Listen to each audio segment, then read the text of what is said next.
Você sabe como é feito o cálculo do valor do aluguel que você paga? Ele envolve várias taxas e impostos e isso muitas vezes confunde, né? Tanto o locador quanto o locatário. Para entender melhor sobre esse assunto, eu vou conversar agora ao vivo com o especialista em mercado imobiliário, Henrique Santos. Está aqui no nosso estúdio com a gente, veio tomar esse café para explicar um pouco mais sobre esse assunto que é complicado para muita gente, né? O pessoal às vezes passa anos ali pagando aluguel e não sabe de que forma aquela taxa é composta. Bom dia. Bom dia, tudo bem, Will? Tô joia. Eu queria que você começasse explicando para a gente o que é esse tal de IGPM que impacta aí no preço do aluguel, como que funciona, o que é e como que ele, até que ponto ele impacta no valor do aluguel que a gente paga. Obrigado. Então, o IGPM, ele é um índice que ele controla a inflação relacionada a produtos do mercado. E ele é um índice muito utilizado na parte imobiliária também, na parte de reajuste, tanto de financiamento quanto no valor do reajuste do aluguel também. Então, não é só no caso do aluguel que ele é usado. Isso, é um preço geral relacionado à inflação. Então, financiamento é utilizado o IGPM e também na parte do reajuste do aluguel também é utilizado o IGPM ou o IPCA, que é outro índice também que controla essa inflação. Então, quais outras taxas ali, outros impostos que envolvem o reajuste do aluguel? Então, hoje em dia, realmente são essas duas taxas, IGPM e IPCA, e depende do contrato o qual o inquilino assinou para fazer esse reajuste. Então, para reajuste são os dois e a gente tem aquele outro índice da FIPZAP que ele controla um pouco mais o preço do metro quadrado fora do reajuste, do preço do metro quadrado do imóvel desocupado. E essa variação, ela é definida pelo quê? Pela inflação? Isso. De que forma que é feito esse cálculo? Então, a FIP, o IGPM, ele é calculado pela... Eu esqueci o nome da instituição que calcula ele. Mas ele é calculado nacionalmente em relação à inflação para que dê uma taxa e atualmente o IGPM, por exemplo, ele está negativo. O acumulado dele está negativo e do IPCA ele está positivo. Então é legítimo, né? O proprietário ali do imóvel, ele pode escolher atualizar ou reajustar o valor do seu aluguel por essas taxas, mas ele pode, se não quiser usar essas taxas, pode manter o valor que ele quiser. Existe alguma regulamentação com relação a isso ou não? Então, de 12 em 12 meses, o valor do aluguel ele tem que ser reajustado, de acordo com algum índice. E, no caso, no contrato, ele vai ter um dos dois, ou o IGPM e o IPCA. O proprietário ele pode negociar esse valor do reajuste, mas, de acordo com o contrato, é obrigatório ter o reajuste. Mas, caso seja negativo, igual hoje está acontecendo, aí realmente não tem nenhum tipo de negociação. A negociação pode ser para menos do valor, então... Se o índice, por exemplo, na pandemia, a gente teve muitos casos em que o índice estava muito alto, então 20%. Então, o aluguel aumentava muito e acabava que o inquilino, ou ele saía do imóvel, ou o proprietário cedia a negociação para poder abaixar esse valor do reajuste. Às vezes ele abria mão para não perder aquele inquilino. Isso. Então, pode acontecer desses índices ficarem negativos. Isso. Entendi. Hoje, o IGPM está negativo, fazendo com que quanto? Menos 3%. Menos 3%. Isso. Bacana. Agora, eu quero entender um pouco mais sobre as vantagens e as desvantagens de usar o índice FIPZAP. Por quê? O IGPM e o IPCA a gente conhece bem, a gente fala bastante sobre eles. Agora, o FIPZAP eu confesso que não conheço. Queria que você falasse um pouco mais para a gente sobre esse índice, as vantagens e as desvantagens dele. Então, o FIPZAP, ele, na verdade, não é um índice, ele é um cálculo realizado nacionalmente pela FIP, para que a gente consiga entender qual que é o valor do preço do metro quadrado em determinadas regiões ou cidades. Então, a gente consegue, a partir dele, ver qual é o preço do metro quadrado em São Paulo, regiões de São Paulo, em Goiânia, regiões de Goiânia. E hoje em dia a gente tem uma grande vantagem em Goiânia para o proprietário, que é que esse índice ele tem aumentado muito em comparação com outras regiões do país. Mas isso se dá também por um histórico de que o preço do metro quadrado em Goiânia era muito mais baixo do que outras regiões. Então, a gente está se adequando ao mercado nacional, já que o nosso padrão construtivo ele também está aumentando. Então, acaba que, por estarmos construindo prédios melhores, maiores e mais desenvolvidos, fazem com que o preço do metro quadrado aumente. Para o inquilino, essa informação do preço do metro quadrado é importante para ele saber se a imobiliária que ele está tratando realmente está usando o preço do metro quadrado correto para poder anunciar aquele imóvel. E para o locador é importante ele saber também se a imobiliária está anunciando o imóvel dele no valor competitivo em relação ao mercado. É claro que outros pontos a gente pode usar em consideração também. Então, por exemplo, um imóvel que às vezes no preço do metro quadrado está R$ 34,00 o preço do metro quadrado. Mas esse imóvel ele já tem uma construção um pouco mais desenvolvida. Então, armários, ele já está mobiliado. Então, consequentemente, esse preço do metro quadrado aumenta, já que tem uma construção a mais naquele imóvel. Então, no caso, esse índice FIPZAP é por causa dessa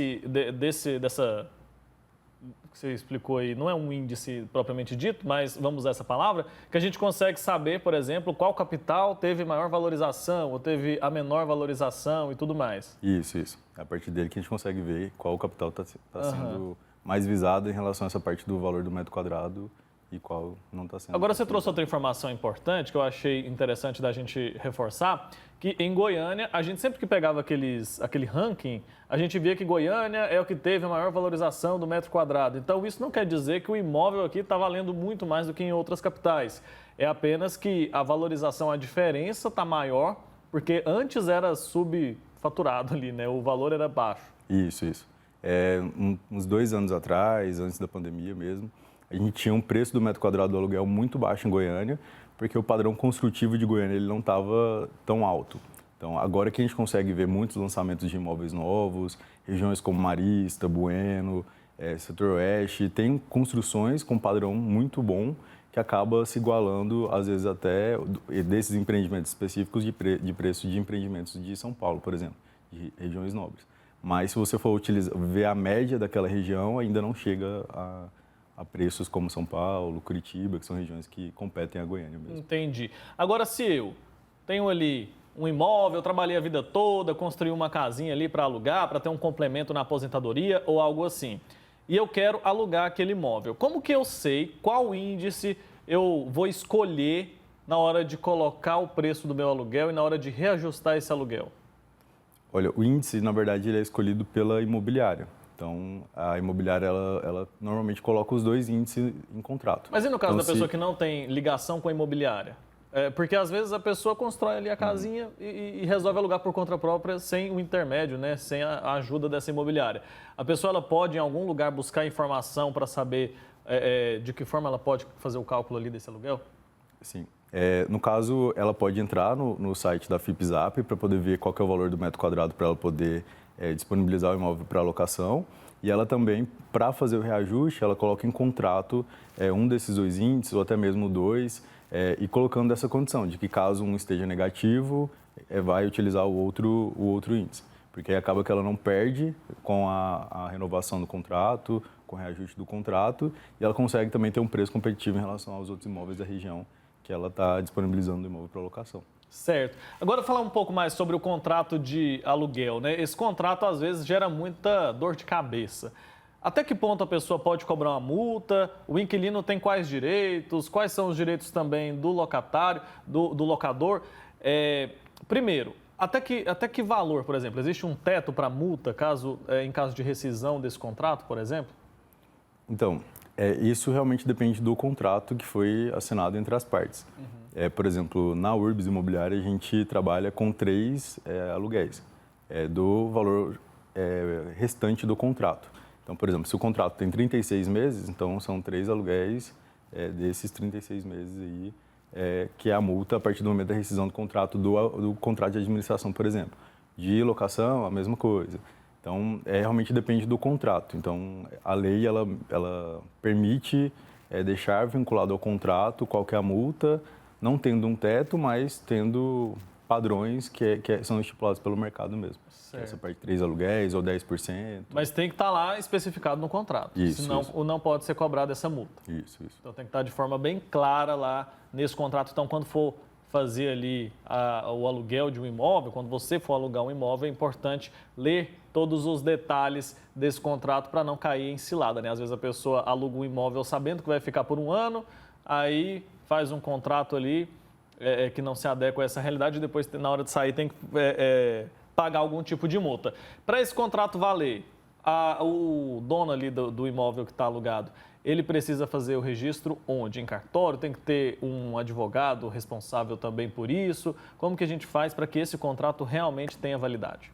Então, o contrato, para ele ter validade, a assinatura entre as partes, ela já faz a validade do contrato. Hoje, por exemplo, a gente trabalha com assinatura digital, que também já tem o certificado digital.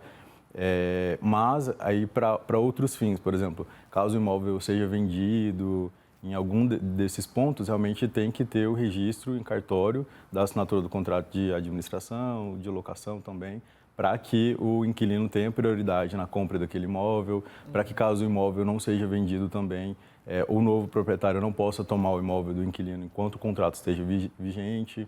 Então, depende do caso. Por exemplo, a gente tem casos em que, por exemplo, é um imóvel comercial, o inquilino alugou o imóvel, depois de 3 meses o imóvel foi vendido. Como ele não registrou aquele contrato, o novo proprietário pode tomar a posse do imóvel novamente, porque ele não está dentro do contrato que foi assinado pelo inquilino. Mas se o inquilino fazer a averbação desse contrato, na escritura do contrato do imóvel também, ele consegue ficar pelo tempo determinado pelo contrato. Então, por exemplo, se for de 5 anos, ele fica os 5 anos até que acabe aquele contrato e o novo proprietário possa pegar aquele imóvel. Certo. Pelo que você está falando, esse contrato ele oferece muita flexibilidade, né? Desde que tudo esteja descrito ali de forma clara, pode adequar muito à realidade, tanto de quem está alugando o imóvel, quanto de quem está tomando aquilo ali como aluguel. Então, é muito bacana aprender um pouco mais sobre isso, porque a gente vê que essas coisas acontecem, às vezes, muito no boca a boca, né? E aí a gente vê a confusão acontecer. Então, sempre é bom ter um contrato ali assinado, tudo escrito direitinho, faz bem para as duas partes, com certeza. Henrique, obrigado, viu, pelo seu tempo aqui, por explicar um pouco mais para a gente sobre esse assunto. Até uma próxima oportunidade. Obrigado.